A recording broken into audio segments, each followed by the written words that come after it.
8 விஷயங்களை ஒரு முஸ்லீம் செய்யும் போது அவங்களுக்காக மலக்குமார்கள் பிரார்த்தனை செய்யறாங்க.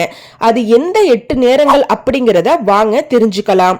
முதலாவது, நாம் தொழுகைக்காக முதல் வரிசையில் நிற்கும் போது. இரண்டாவது, தொழுகை முடிந்த பின்பும் அதே இடத்துல உட்கார்ற வரைக்கும் மலக்குமார்கள் நமக்காக துவா செய்யறாங்க. நான்காவது, அல்லாஹுவிற்காக நாம் நேசிக்கக்கூடிய ஒருத்தவங்களை சந்திக்கும் போது. ஐந்தாவது, நம் கண் முன்னாடி இல்லாத நம் சகோதரர் நாம் பிரார்த்தனை செய்யும் போது. ஆறாவது, மக்கள் நல்லவற்றை கற்றுக் கொடுக்கும் போது மலக்குமார்கள் நமக்காக துவா செய்யறாங்க.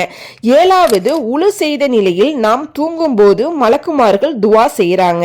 எட்டாவது, நோன்புக்காக சகர் செய்யும் அந்த பொழுதுல மலக்குமார்கள் நமக்காக துவா செய்யறாங்க.